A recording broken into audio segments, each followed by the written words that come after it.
नाजरीन आदाब।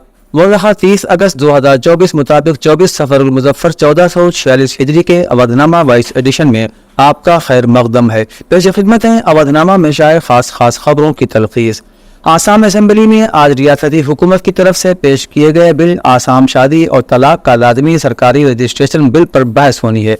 हेमंत बिस्वा शर्मा की हुकूमत ये बिल आसाम मुस्लिम शादी और तलाक रजिस्ट्रेशन एक्ट 1935 को मनसूख करने के लिए लाई है। आसाम असेंबली ने जुमेरात को मुस्लिम कम्युनिटी में शादी और तलाक के लाजमी सरकारी रजिस्ट्रेशन से मुताल्लिक बिल को मंजूर कर लिया। सवालों का जवाब देते हुए आसाम के वजीर आला ने कहा कि काजियों की तरफ से की गई तमाम प्री रजिस्ट्रेशन दुरुस्त रहेंगी और सिर्फ नई शादियां ही इस कानून के दायरे में आएंगी। वजीर आला ने मजीद कहा कि हम मुस्लिम पर्सनल लॉ के तहत इस्लामी रस्म व रवाज के मुताबिक होने वाली शादियों में हरगिज मुदाखलत नहीं कर रहे हैं। हमारी शर्त सिर्फ यह है कि इस्लाम में ममनुआ शादियां रजिस्टर्ड नहीं होंगी। ये नया बिल इस बात को यकीनी बनाएगा कि कम्युनिटी में तमाम शादियां हुकूमत के पास रजिस्टर्ड हों। दिल्ली हाईकोर्ट ने मरकजी वजारत सकाफत और महकमा आसार कदीमा को साबिक वजीर आजम मनमोहन सिंह का जारी करदा वो हुक्मनामा पेश करने की हिदायत दी है जिसके मुताबिक मुगल दौर की जामा मस्जिद को महफूज यादगार करार नहीं दिया जा सकता। अदालत ने कहा कि अगर अफसरान मुबैना तौर पर गुमशुदा दस्तावेजात को उसके सामने पेश करने में नाकाम रहे तो उन अफसरान के खिलाफ कार्रवाई शुरू की जाएगी।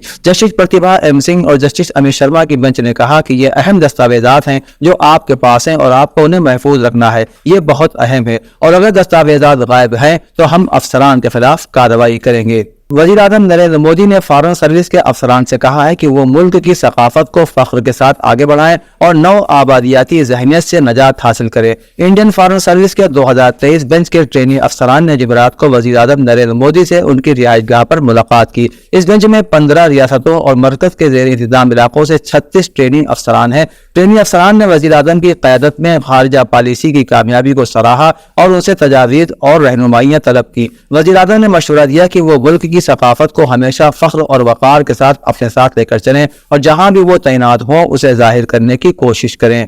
उत्तर प्रदेश के वज़ीर आला योगी आदित्यनाथ ने जुमेरात को कहा कि समाजवादी पार्टी की टोपी लाल लेकिन कारनामे काले हैं। कानपुर के लिए 750 करोड़ रुपए के तरक्याती प्रोजेक्टों का इफ्तिताह और संग बुनियाद रखने के मौके पर सरकारी इंटर कॉलेज में मुनक़िद एक प्रोग्राम में योगी के निशाने पर कांग्रेस और समाजवादी पार्टी रही। उन्होंने कहा कि एसपी के कारनामों से सब वाकिफ हैं। तारीख के औरात पलटे तो उनकी तारीख सियाह करतूतों से भरी पड़ी है, जबकि यहाँ से चंद कदम के फासले पर लाल इमली जो कभी कानपुर की पहचान थी कांग्रेस की बदनुमानी की अलामत बनकर खड़ी है।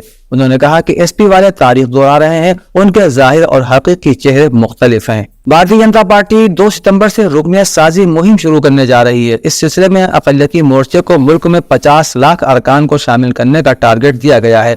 रिपोर्ट के मुताबिक इस मकसद के हुसूल के लिए बीजेपी मदरसों और दरगाहों समेत कई अहम मकामात पर भी पहुंचेगी। वज़ीर आज़म मोदी ने कहा है कि पार्टी सबके लिए खुली है और हर कोई इसमें शामिल हो सकता है, कारकुन बन सकता है और इलेक्शन भी लड़ सकता है। बीजेपी के सीनियर लीडर और साबिक मरकजी वजीर मुख्तार अब्बास नकवी ने मुसलमानों से बीजेपी के तई अपने नजरिए में तब्दीली लाने की अपील की है।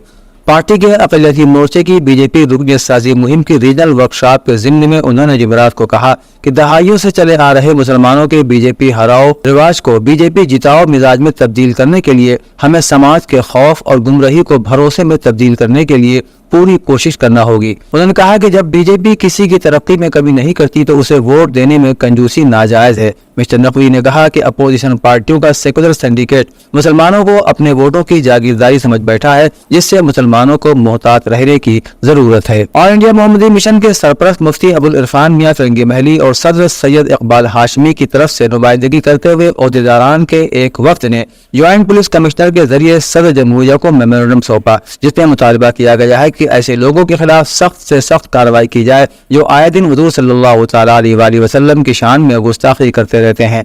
ऑल इंडिया मोहम्मदी मिशन ने मेमोरेंडम के जरिए मुतालबा किया कि इस्लाम के आखिरी पैगंबर की शान में गुस्ताखी करने वाले मुजरिमों के खिलाफ कानूनी कार्रवाई करके उनको सख्त से सख्त सजा दी जाए। कांग्रेस की जनरल सेक्रेटरी प्रियंका गांधी ने बीजेपी पर हमला बोलते हुए तुम दिन को कहो रात तो रात वरना हवालात जुमले का इस्तेमाल किया। انہوں نے ڈیجیٹل میڈیا پالیسی اور اساتذہ کی بھرتی جیسے مسائل پر اتر پردیش کی یوگی حکومت کو تنقید کا نشانہ بنایا۔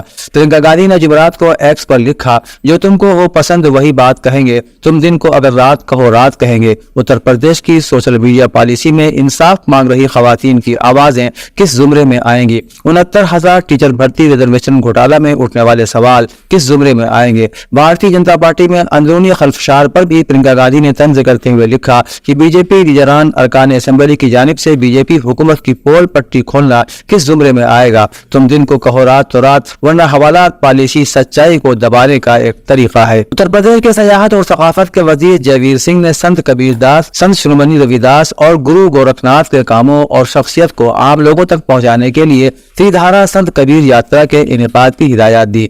یہ سفر وارانسی سے شروع کیا جائے اور مگہر ہوتے ہوئے گورکھپور تک جائے۔ انہوں نے کہا کہ اس کے علاوہ سنت کبیر اکیڈمی ایوارڈ کی تعداد بھی 1 سے بڑھا کر اب 3 کر دی جائے۔ انہوں نے سنت کبیر کی ثقافتی، ادبی، تعلیمی اور روحانی شراکت کے لیے سنت کبیر ریسرچ چیئر قائم کرنے کے لیے کہا۔ وزیر سیاحت آج یہاں پریٹن بھون کے آڈیٹوریم میں سنت کبیر اکیڈمی کی ایگزیکٹو کمیٹی کی میٹنگ میں خطاب کر رہے تھے۔ اس موقع پر انہوں نے سنت کبیر اکیڈمی کی ویب سائٹ لانچ اور کبیر کی زندگی اور واقعات پر مبنی کتاب کبیر گرنتھاولی کا اجرا بھی کیا۔ اودھنامہ کے جہانما صفحے کے مطابق اسرائیلی وزیر اعظم بنیامین نتن یاہو کے دفتر نے ان رپورٹوں کی تردید کی ہے جن میں کہا گیا ہے کہ ان کا ملک غزہ میں بچوں کو پولیو ویکسین فراہم کرنے کی خاطر انسانی بنیادوں پر جنگ بندی کی امریکی درخواست پر آمادہ ہو گیا ہے۔ نتن یاہو کے دفتر کے مطابق غزہ میں فائر بندی پر اسرائیل کے آمادہ ہونے سے متعلق خبریں درست نہیں ہیں۔ اسرائیلی میڈیا نے بدھ کے روز بتایا تھا کہ اسرائیل امریکی دباؤ میں غزہ کی پٹی میں جنگ بندی پر راضی ہو گیا ہے تاکہ وہاں بچوں کے لیے پولیو ویکسین کی مہم انجام دی جا سکے۔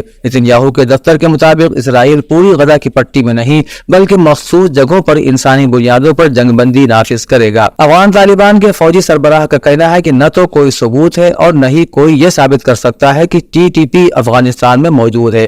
ادھر اسلام آباد کا اصرار ہے کہ ٹی ٹی پی کی کارروائیاں افغانستان کی سرزمین سے ہو رہی ہیں۔ افغان طالبان کے فوجی سربراہ کا کہنا ہے کہ ٹی ٹی پی پاکستان کے اندر کے علاقوں کو کنٹرول کرتی ہے اور وہیں سے اپنی کارروائیوں کی منصوبہ بندی اور ان پر عمل درآمد کرتی ہے۔ بدھ کے روز کابل میں ایک پریس کانفرنس سے خطاب کرتے ہوئے افغان طالبان کی فوج کے سربراہ قاضی فصیح الدین فطرت نے اس بات کی تردید کی کہ تحریک طالبان پاکستان یعنی ٹی ٹی پی پاکستان کے اندر حملوں کے لیے افغان سرزمین کا استعمال کر رہی ہے۔ سویڈن میں مساجد اور دیگر عوامی مقامات کے سامنے قرآن کے اوراق کو جلانے کے لیے 2 افراد پر نسلی یا قومی گروہ کے خلاف اشتعال انگیزی کے جرائم کا ارتکاب کرنے کا الزام عائد کیا گیا ہے۔